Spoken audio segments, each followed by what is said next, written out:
Who lives and who dies? An almost impossible choice.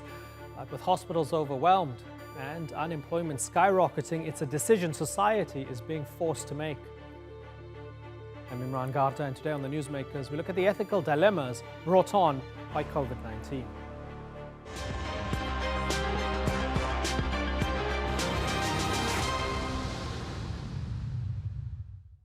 The coronavirus has changed the world as we know it, and it's forcing us to make difficult decisions, and not just medical ones. With nations under lockdown, economies are crumbling, and millions could be staring starvation in the face. So, could the cure to COVID-19 turn out to do more damage than the disease itself? I posed that question to the influential and controversial Australian philosopher Peter Singer. His theories have earned him many critics who've called him everything from the world's most dangerous man to a baby killer. Officially, he's a professor of bioethics at Princeton University, and he has an interesting perspective on the ethical dilemmas we're facing during this pandemic. I began by asking him what he thinks brought about the coronavirus in the first place. Well, in terms of what brought about COVID-19, it's clear that it's human consumption of animals that has brought about this particular pandemic, as it's brought about previous pandemics, the SARS one, swine flu, and others. So the biggest ethical problem is, are we taking too much of a risk in doing that? Quite apart from other considerations like the impact on climate change of the livestock industries and health issues, and of course the treatment of animals, the fact that this particular COVID-19 virus emerged from the wet markets, as they're called in Wuhan in China, where live animals were crowded together in cages, including wild animals, ideal conditions for spreading the virus between different species, including ultimately, of course, spreading to humans. And I think we really need to put a stop to those wet markets at least, and we need to think also about the general practice of intensively farming animals, which has given rise to other pandemics and epidemics as well. There's been some pushback in recent weeks where people are saying, well, of course, you're a vegan. You're going to say this now. We're in the midst of a global pandemic. Now's not the time for you to shoehorn your agenda into us trying to deal with something that affects all of us, whether we eat meat or not. Are you partial to that? Well, of course, it's true that I am vegan and that I don't think that the way we treat animals is ethically acceptable in itself. Excuse me. But I'm not the only one to say that these wet markets have to stop. People like Dr. Anthony Fauci, the leading authority on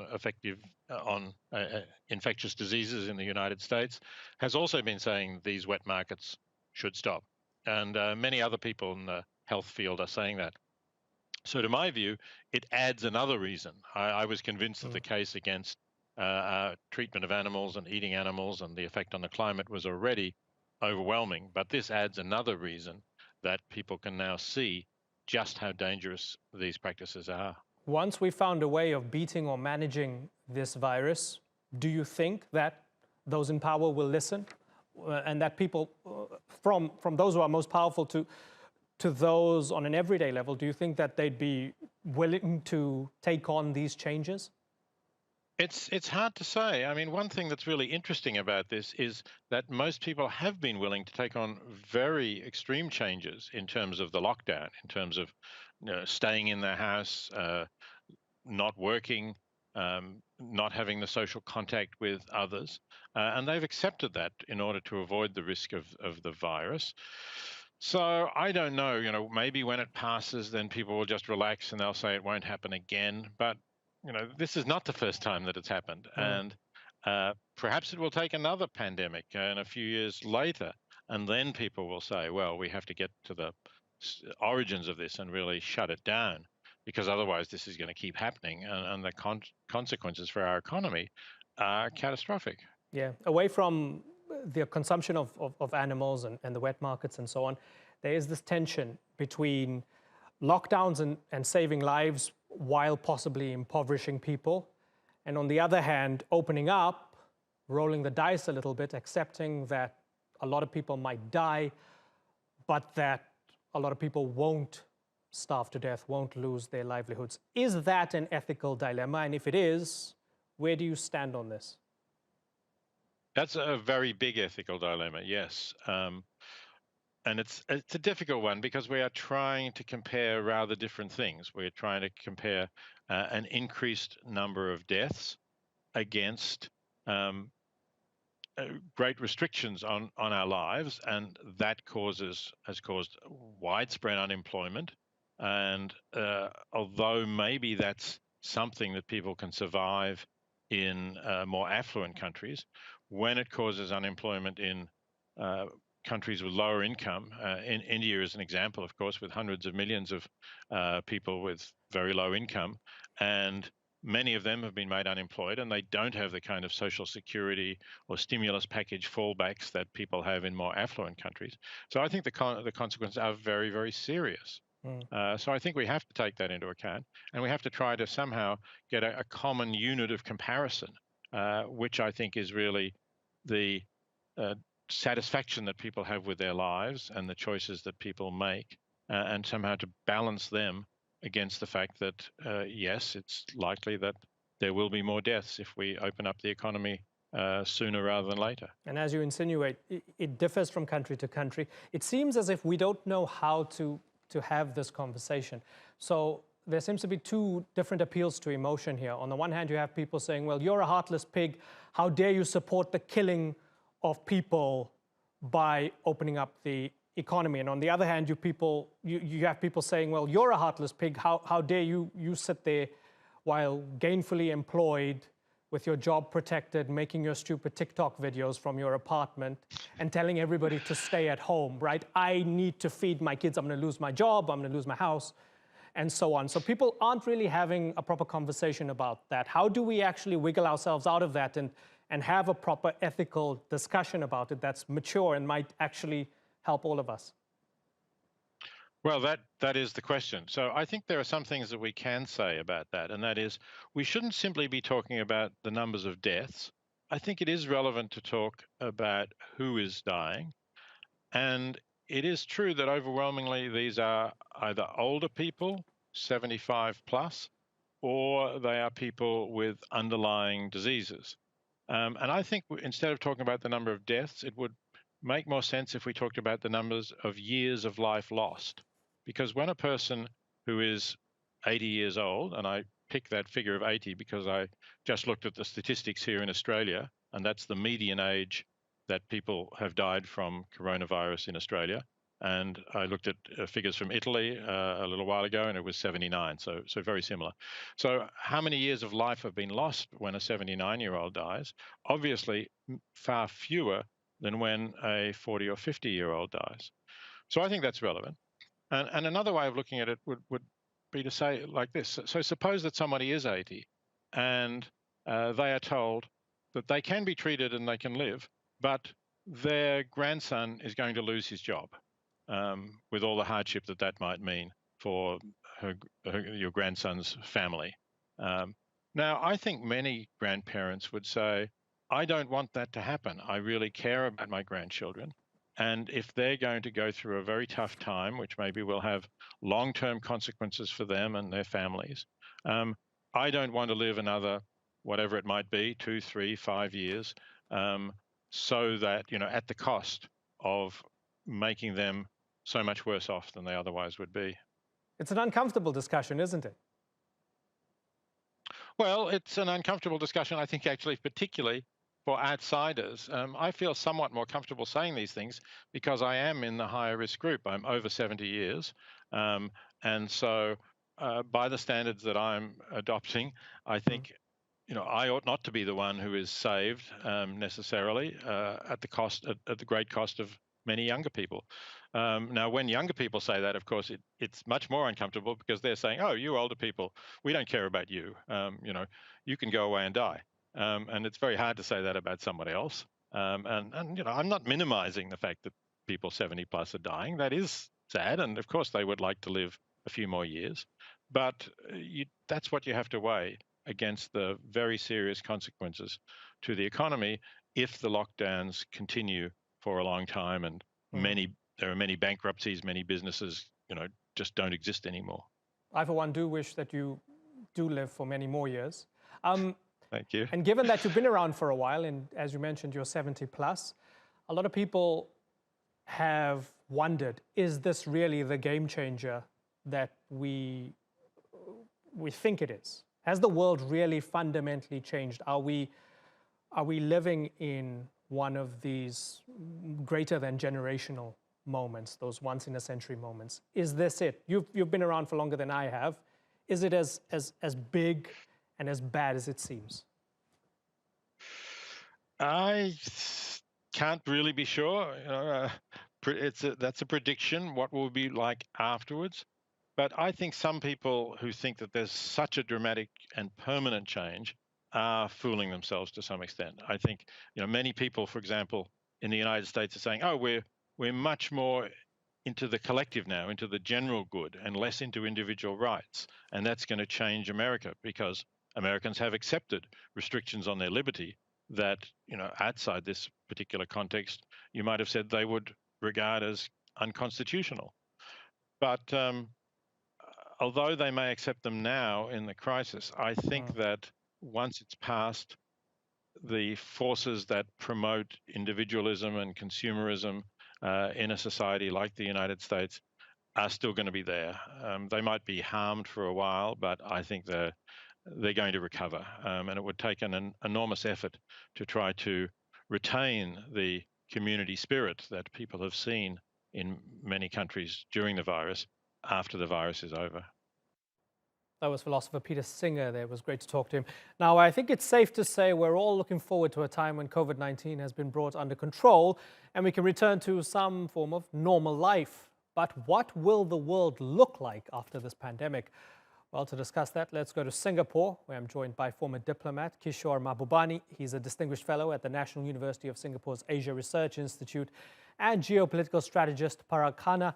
He's the author of The Future is Asian. Gentlemen, pleasure having you on the program. Kishore Mahbubani, has COVID-19 had a profound impact on our globalized world, or should we be cautious in thinking that it's as massive as we think it is, as Peter Singer says? Yeah, I agree. I think we should be cautious. We are still in the middle of the battle against COVID-19.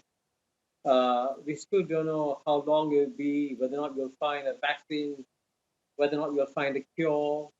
And we are, as you know, when you're in the thick of a battle, you're surrounded by the fog of war. So I won't rush to make judgments. But at the same time, as you know, I've also written to say that it is actually quite striking that in some critical areas, it is clear that whereas in the past it would have been United States or Europe that would have been far more successful in dealing with a crisis like this time around you can see very clearly that the East Asian states, whether it's South Korea, China, Vietnam, have all done very well in managing this crisis.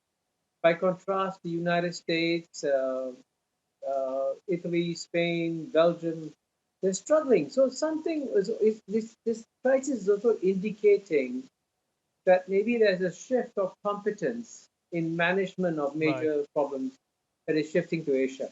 Yeah, Mr. Mahbubani, all things considered, if we trust the numbers, and maybe I'm injecting some bias here by even saying that if we trust the numbers when it comes to China and so on, and I'm very aware of that, but if we trust the numbers, all things considered, if we look at the way the US has done with the horrible numbers and the way China has seemed to have this under control, does that give us an indication of where the two are in terms of them as powers right now? I would say their management of COVID-19 certainly just gives one indication. But the relative shift of power between China and the United States is due to far bigger structural forces, which I talk about in my latest book, Has China Won? And just to give you one statistic, in 1980, in purchasing power parity terms, China's GNP was 10% that of the United States, 10%. And by 2014, it had become bigger in PPP terms. Now, everyone is very surprised by this shift, but of course, I always emphasize that if you look at the longer history of humanity, from the year 1 to the year 1820, the two largest economies of the world were always those of China and India. So now to see the return of China, India, and the rest of Asia is a perfectly natural phenomenon. But of course, the world hasn't got adjusted psychologically to this new world that has emerged with the return of Asia. Parag Khanna, the last time we spoke, we were talking about your book, The Future is Asian. Has COVID-19 proven to you that the future is Asian? Has it sort of fast-tracked what was deemed to be the inevitable? Well, it's very nice to see you again, Imran, and thank you for having me on the program. And it's a special honor, as always, to be in the company of Kishore and for both of us to have been preceded by the great philosopher Peter Singer. Let me say I certainly agree with what Kishore has said, so let me just add to that.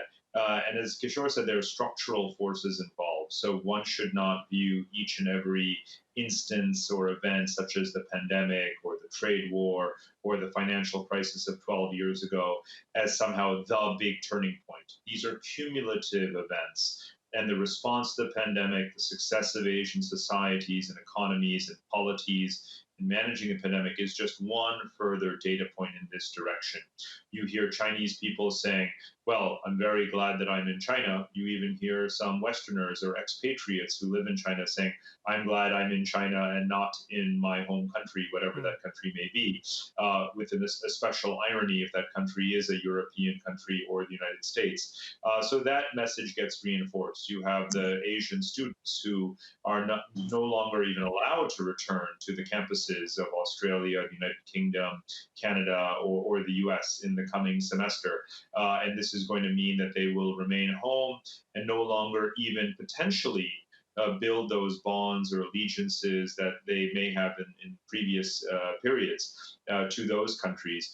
So I think that, again, this will be just one further data point, an important one, no doubt, in this broader direction of growing Asian confidence. And I just want to add one more point, because as Kishore pointed out, the range of regimes that in Asia that have responded well to this pandemic include the systems like China and even the full democracies like South Korea, territories like Taiwan, South Korea, and Singapore. So let's be absolutely clear that it's not about having to be a dogmatic authoritarian state or anything of the sort. Everyone must be absolutely clear about this, wherever your viewers are around the world, that more people actually live in democratic states in Asia than in the rest of the planet. So this is not about hierarchy. This is not about Confucianism. This is not about being authoritarian like China, right? The states that have done well do so because actually, to a large degree, especially in the case of Singapore, Taiwan, Hong Kong, and South Korea, it's actually they are very transparent governments. They level with their people. They learn from experience. They have first-rate civil service organizations. And those are the virtues that have been extolled by Western political philosophers since time immemorial, and most certainly in the last 1.5 centuries. Asians have been doing that. So I want to be clear that no one around the world mistakes Asia's success in some way for aping or mimicking China, because we can have a very serious debate about to what extent China has, erred on the side, in a way, in some ways betrayed the world in partially in its mishandling of the situation. But let's be clear that the regime that's a really good point. Praising, right. Not China. So, I mean, I think everybody is in consensus here that there's proof that you don't have to be authoritarian in order to pull this off well, and democracies are doing it well. However, Kishore Mahbubani, the longer this continues, the longer we have lockdowns, the less opportunity for people to travel, to migrate, the more people lose their jobs.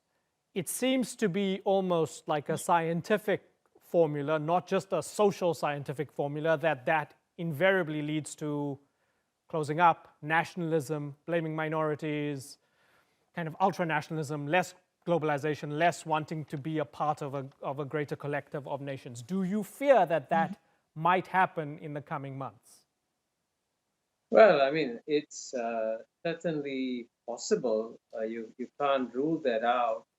But I would say that, the genie of globalization has been let out of the bottle, and you cannot put it back in.